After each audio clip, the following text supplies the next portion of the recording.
Hello viewers, welcome to Politicos. ఇప్పుడు మనతో పాటు బీజేపీ నాయకులు మాజీ ఎంబీసీ చైర్మన్ తాడూరి శ్రీనివాస్ గారు ఉన్నారు. సో వారితో మాట్లాడి తెలుసుకుందాం ప్రస్తుత తెలంగాణ రాజకీయాలపై. అన్న, వరుసగా కేటీఆర్ మీ పార్టీ పైన ఆరోపణలు చేస్తా ఉన్నారు, దాన్ని ఎట్లా చూస్తారు మీరు? సోషల్ మీడియాని నమ్ముకున్నాడు.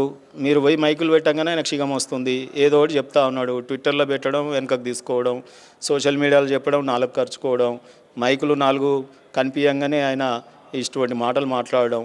కేవలం ప్రజాక్షేత్రంలో లేనటువంటి నాయకుల గురించి మనం ఏం మాట్లాడతాం చెప్పండి.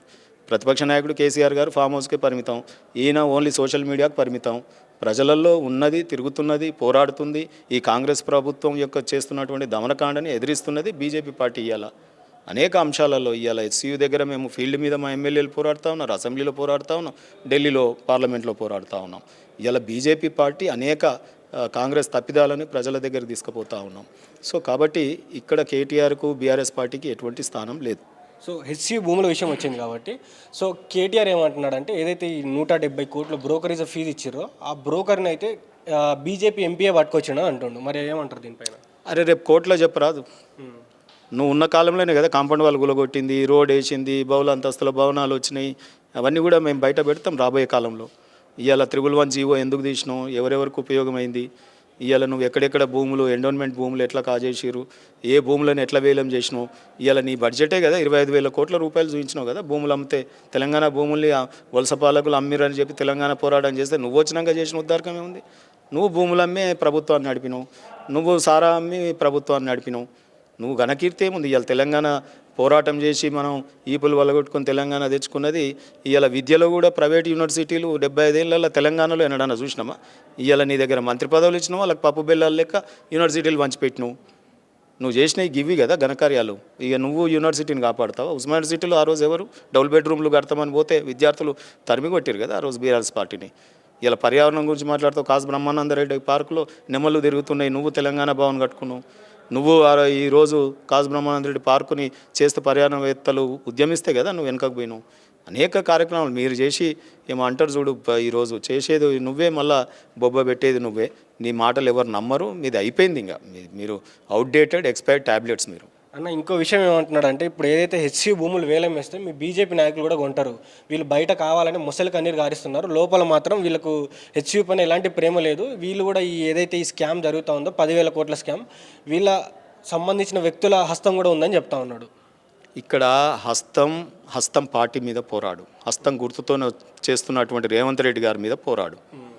ఇవాళ నీ ప్రతిపక్ష స్థానం మేము తీసుకున్నాం, హెచ్సియు గురించి పోరాడుతున్నది మేము కాబట్టి, నీకు అక్కడ స్టేక్ రాలేదు కాబట్టి, నువ్వు ప్రతిపక్షంగా ఫెయిల్ అయినావు కాబట్టి, ఇవాళ విద్యార్థుల పక్షాన యూనివర్సిటీలను కాపాడుకునేది బీజేపీ పార్టీ కాబట్టి, ఇవాళ నీకు అటువంటి ఫ్రస్ట్రేషన్లో మాట్లాడుతున్నటువంటి మాటలే తప్ప ఏదన్నా ఉంటే న్యాయస్థానాలు చూసుకుంటే, వాళ్ళు ఎవరన్నా ఉన్నా చూసుకుంటుంది. నీ దగ్గర ఏమన్నా ఉంటే బయట పెట్టు, ఉట్టిగా బెదిరించుడెందుకు? సో ఇవాళ వాళ్ళకి ఏంటంటే ఇక్కడ ప్రతిపక్ష పార్టీ కనుమరుగైతా ఉంది. ఇవాళ హెచ్సియు దాంట్లో కూడా మేమేదో సోషల్ మీడియా హైప్తో ఉద్యమం చేద్దాం అనుకున్నాడు. ఇవాళ నేను ఇంకొక మాట చెప్తా ఉన్నా, నువ్వు కృత్రిమ ఉద్యమాలని ఆసరాగా తీసుకొని కేటీఆర్ గారు సోషల్ మీడియా ఛానళ్ళు పెట్టి, పేడ్ ఛానల్స్ పెట్టి, వాళ్ళకి ఇన్స్టాల్మెంట్ వేసి డబ్బులు ఇచ్చి, ఇవాళ పేడ్ వర్కర్స్ లాగా నువ్వు మేధావుల రూపంలో వాళ్ళకు శాలరీస్ ఇచ్చి ఇవాళ మీడియా మీద నమ్ముకొని బ్రతుకుతున్నావు. నువ్వు ప్రజల క్షేత్రంలో ఏడున్నావు? ప్రజాక్షేత్ర ఉద్యమాలలో నువ్వు ఎక్కడ పార్టిసిపేట్ చేస్తున్నావు? ఒక్కటన్నా ఉద్యమం నువ్వు ప్రజలతో చేస్తున్నావా? రియల్ ఉద్యమాలు ఎవరైతే విక్టిమైజ్డ్ పీపుల్ ఉంటారో ఆ విద్యార్థులతోని, కర్షకులతోని అనేక సమస్యలు ఉన్నాయి కదా, వాళ్ళని కర్షక కార్మిక విద్యార్థులతోని పోరాటాలు నిర్మిస్తే, ఆ నిజమైన ప్రత్యక్ష పోరాటాలు చేస్తే అప్పుడు నీకు మైలేజ్ వస్తుంది. కృత్రిమ పోరాటం ఎందుకు చేస్తున్నాడు అంటే సోషల్ మీడియా వేదికగా ఈరోజు రేవంత్ రెడ్డి గారిని తిడతారు, రేపు కిట్ ప్రోప్కో నా మీద కేసులు తీసేసి నీ మీద నేను ఈ సోషల్ మీడియాలో ఉద్యమం బంద్ చేస్తా. అది ఈజీ, సోషల్ మీడియాలో ఆయన కంట్రోల్లో ఉంటుంది కాబట్టి ఇమీడియట్ బంద్ చేస్తాడు. అదే ప్రజల్ని మమేకం చేసి ఉద్యమాలు చేస్తే ఆయన తోక ముడిచినా ప్రజలు తోక ముడివరు, సమస్య మీద పోరాడుతూనే ఉంటారు. అందుకని ప్రజా ఉద్యమాలను నమ్ముకోవట్లేదు, సోషల్ మీడియా ఉద్యమాలను నమ్ముకొనే ఆ పార్టీకి గతి పట్టింది. ఇంకా కూడా ఆయన ఇటువంటి పేడ్ ఛానల్స్ని పెట్టి నడిపిస్తూ ఉన్నాడు. ఇదే రకంగా పోతే సోషల్ మీడియాని నమ్ముకొని పోతే ఆయన సోషల్ మీడియాలోనే ఉంటాడు తప్ప ఇలా ప్రజల యొక్క హృదయాలలో చోటు లేదు ఆయనకు. అన్న, బీజేపీ పార్టీలో వర్గపోరు నడుస్తుందా? ఎక్కడున్నది? మీ బీజేపీ అధ్యక్షుడు రాకపోవడానికి గల కారణం ఒక ఇద్దరు నాయకులు, ఒక సామాజిక వర్గానికి చెందిన ఇద్దరు నాయకుల గొడవల వల్లనే ఇది ఆగుతూ ఉందని కూడా మాకు తెలుస్తూ ఉంది. మీరు మీడియాలో 4 వార్తల గురించి రాసేటియే తప్ప బీజేపీలో అందరు సంఘటితంగా ఉన్నారు. బీజేపీ అధిష్టానం నిర్ణయిస్తుంది. ముఖ్యమంత్రులను ఎట్లా నిర్ణయిస్తూ ఉన్నారు? ఎవరిని నిర్ణయిస్తూ ఉన్నారు? ఇలా బీసీలను, ఎస్సీలను, ఎస్టీలను, ఢిల్లీలో ఒక మహిళని ఏ రకంగా సీఎం పదవులే ఆ రకంగా ఊహించకుండా పార్టీకి పనిచేసి నిబద్ధతతో ఉన్న వాళ్ళకి ఇస్తూ ఉన్నారు. మరి బీసీ నాయకుడు అవుతాడా అధ్యక్షుడు?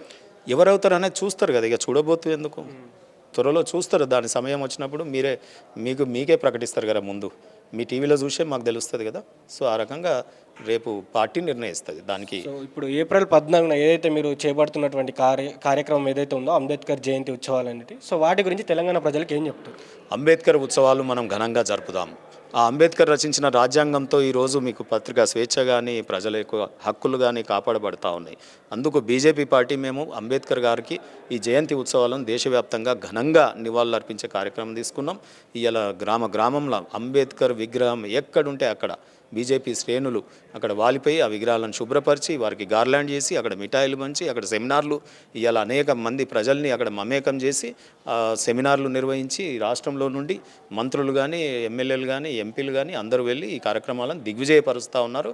ఆ కమిటీ సభ్యుడిగా నన్ను నియమించినందుకు కూడా నేను ధన్యవాదాలు బీజేపీ పార్టీకి. Please subscribe to the channel and download the Politicos app from the links in the description.